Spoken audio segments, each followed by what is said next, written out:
నేను 5 సార్లు ఒంగోలు ఎమ్మెల్యేగా గెలిచా. ఎప్పుడు కూడా టీడీపీ వాళ్ళ మీద దాడులు చేయలేదు. ఇప్పుడు ఎమ్మెల్యే దామచర్ల జనార్దన్ ఉద్దేశపూర్వకంగా మా కార్యకర్తలపై దాడులు చేయిస్తున్నాడు. బాలినేని శ్రీనివాసరెడ్డి మాజీ మంత్రి.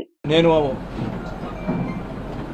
చెప్పడం జరిగింది ముందుగా ఎలక్షన్స్ ముందల నేను చివరిసారిగా నిలబెడుతున్నాను, నన్ను గెలిపించి నన్ను మీ రుణం తీర్చుకోండి అని చెప్పి నేను అందరిని అడగడం జరిగింది. మరి ప్రజలు అంటే నేనేమన్నా తప్పు చేశానో లేకపోతే ఏం చేశానో నాకైతే తెలియదు, కానీ మమ్మల్ని ఆదరించలేదు. ప్రజలు వాళ్ళకి పట్టం కట్టారు. సో నేను ఏదైతే చెప్పానో ఇది చివరి ఎలక్షన్స్ అని, నేను ఆ రోజే కౌంటింగ్ రోజే సాయంత్రం వల్ల మధ్యాహ్నం నుంచే బాధ వేసి నేను ఊరి వెళ్ళటం జరిగింది.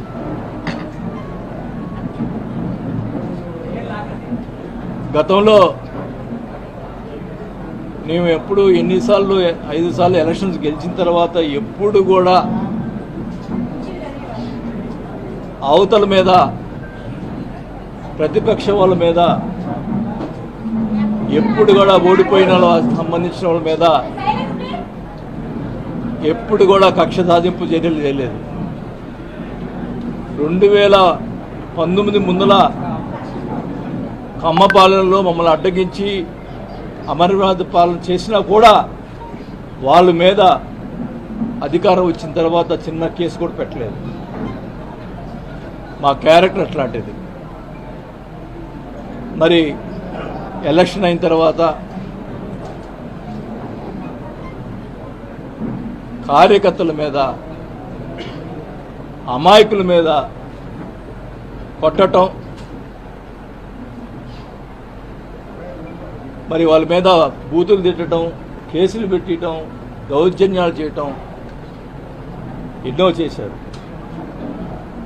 మీ అందరూ తెలుసు. మురళిని కానీ వీళ్ళందరినీ ఎలా కొట్టారో, కానీ వాళ్ళ మీద కేసులు పెట్టడం కూడా సరైన కేసులు పెట్టడం కూడా లేదు. అంటే పోలీసులు వన్ సైడ్గా చేశారు. మా మీద ఆ రోజు మురళి ప్రెస్ మీట్ పెట్టా అని చెప్పి కొట్టారంట. నేను అధికారంలో ఉన్నప్పుడు, మంత్రిగా ఉన్నప్పుడు కూడా బోల్డ్ మంది ప్రెస్ మీట్లు పెట్టారు. టీడీపీ వాళ్ళు ఇష్టం వచ్చినట్టు మాట్లాడారు. అంటే ఇప్పుడు వాళ్ళు ఇష్టం మాట్లాడినప్పుడు మేము కూడా ఆ రోజు చర్యలు తీసుకుంటే ఏమయ్యేవాళ్ళు? మాకు చేత కాకనా? అంటే ఏంటి మీ ఉద్దేశం? ఈ రకంగా చేయటం మంచి పద్ధతి కాదు.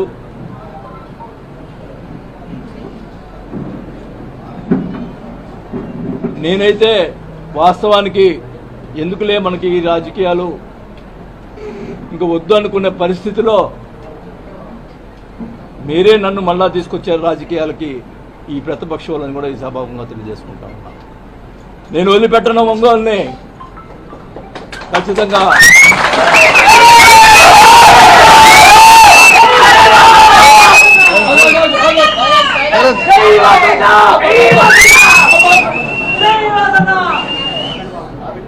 ఖచ్చితంగా చెప్తా ఉన్నా, నీకేమన్నా దమ్ము ధైర్యం ఉంటే నా మీద పగ తీసుకో, మామూలు కార్యకర్తల మీద కాదు. మేము తిరగబెడతాం. మా వాళ్ళు ఎక్కువ తక్కువేం కాదు. నేను మధ్యలో వస్తే గొడవలు ఎక్కువ అవుతాయని చెప్పి మధ్యలో రాలా. కానీ మీరు మీ చర్యలు చాలా దుర్మార్గంగా